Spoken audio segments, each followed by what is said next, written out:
Hello friends, एक और नई कहानी के साथ। रात के सन्नाटे में जब घर के सभी लोग गहरी नींद में सोए थे, मेरी आंखों से नींद कोसों दूर थी। मैं बिस्तर पर लेटी अपने पति वीरेन की तरफ देख रही थी। वे बड़े सुकून से सो रहे थे, जैसे उनकी जिंदगी में कोई परेशानी ना हो। लेकिन मेरे मन में एक तूफान उठ रहा था। पिछले दिनों की घटनाओं ने मुझे अंदर से झकझोर कर रख दिया था। ऐसा लग रहा था जैसे मेरी अपनी पहचान ही खत्म हो गई हो। मेरी हर बात, हर फैसला किसी और के हिसाब से तय किया जाता था, और इसमें सबसे बड़ा हाथ मेरे पति का था।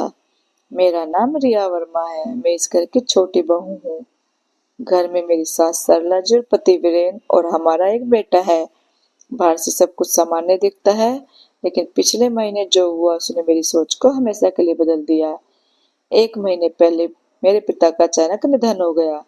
मेरे मायके में अब सिर्फ मेरी माँ बची थी। मैं माता पिता की इकलौती संतान हूँ। पिताजी के जाने के बाद माँ पूरी तरह अकेली हो गई थी। ऐसे में सबसे बड़े सवाल यह था कि माँ कहाँ रहेंगी। मैं अपनी माँ को अकेला छोड़ना नहीं चाहती थी, लेकिन उन्हें ससुराल लाने का ख्याल भी मेरे लिए असंभव था। कारण साफ था, जब मेरे बेटे के जन्म के बाद माँ यहाँ आई थी, तो सास और मेरे पति ने उन्हें नौकरानी से ज्यादा कुछ नहीं समझा था।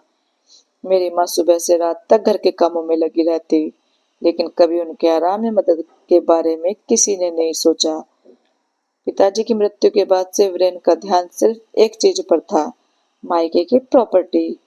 वह बार बार मुझसे कहता, तुम्हारी माँ को प्रॉपर्टी मेरे नाम कर देनी चाहिए। मैं उनकी जिम्मेदारी उठाने को तैयार हूँ। वैसे भी वह अकेली है, उन्हें किसी सहारे की जरूरत तो है ही। मुझे वीरेन की बातों से नफरत होने लगी। जो इंसान हर महीने खर्च के नाम पर मुझे सवालों के कटघरे में खड़ा कर देता था, वह मेरी माँ की जिम्मेदारी कैसे उठा सकता है। उनके अपने परिवार में भी तो यही होता था। वीरेन की माँ ने कभी अपने ससुराल की संपत्ति अपने नाम नहीं ली, फिर भी उनकी जिम्मेदारी खुशी खुशी निभाई जा रही थी। लेकिन मेरी माँ के लिए यह सौदेबाजी क्यों? कल रात मैंने सासू माँ से बात की, तो उन्होंने मुझे ही डांट दिया। उन्होंने कहा, तुम्हारा पति तुम्हारी माँ की जिम्मेदारी क्यों उठाएगा? वह कोई कोल्लू का बैल नहीं है। मैंने तर्क दिया, जैसे आप हमारी जिम्मेदारी हैं, वैसे ही मेरी माँ भी तो हमारी जिम्मेदारी है। लेकिन सासू माँ ने मुझे चुप करा दिया। मैंने अपने बेटे को जन्म दिया है, पाला है, इसलिए वह मेरी सेवा कर रहा है। तुम्हारी माँ को अपनी बेटी से सेवा करवानी चाहिए। इतनी ही सेवा करने का शौक है तो एक और बेटा पैदा कर लेती। उनकी बातें सुनकर मेरा दिल टूट गया।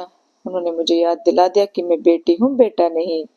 लेकिन मैंने उसी पल फैसला कर लिया कि अब मैं किसी की दया पर नहीं रहूंगी। अगली सुबह मैं जल्दी उठी और घर के सारे काम निपटाने लगी।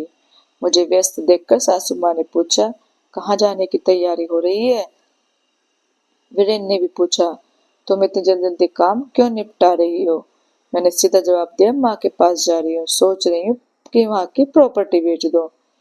मेरी बात सुनते ही वीरेन के चेहरे पर चमक आ गई, लेकिन इससे पहले वह कुछ कह पाता, मैंने कहा, प्रॉपर्टी बेचकर यहाँ माँ के नाम एक छोटा सा मकान ले लूंगी। बाकी पैसे माँ के अकाउंट में डाल दूंगी, ताकि उनके खर्चे आराम से चल सके। माँ पास रहेंगी तो मैं भी उन्हें संभाल लूंगी। वीरेन यह सुनकर गुस्से से लाल हो गया। तुम्हारी इतनी हिम्मत कि मेरे फैसले के ऊपर फैसला लो? मैंने शांत स्वर में कहा, मायके के फैसले का अधिकार मेरा है।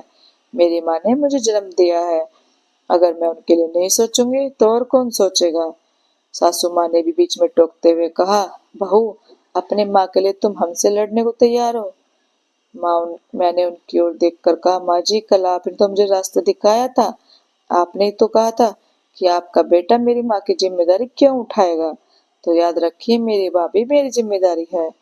अगर आपने मुझे रोका तो मैं आपकी जिम्मेदारी भी नहीं उठाऊंगी। यह घर सिर्फ रेंट के पैसे से नहीं, बल्कि मेरी मेहनत और प्यार से भी चलता है। इसे घर मैंने बनाया है। मेरी बात सुनकर दोनों चुप हो गए। शायद पहली बार मैंने अपनी बात इतने स्पष्ट और मजबूत तरीके से रखी थी। मैं जानती थी कि वो नाराज होंगे, लेकिन मुझे अब इसकी परवाह नहीं थी। मैंने सारे काम जल्दी खत्म किए और अपने फैसले को अमल में लाने के लिए माँ के पास चली गई। आज मैं महसूस कर रही थी कि मेरी आवाज दबाई नहीं जा सकती। मैंने अपने हक के लिए लड़ना कभी गलत नहीं होता, चाहे वे लड़ाई कितनी भी कठिन क्यों ना हो। दोस्तों, आपको ये कहानी कैसी लगी? अच्छी लगी हो तो लाइक, कमेंट और शेयर करें। चैनल को सब्सक्राइब करें। Thank you.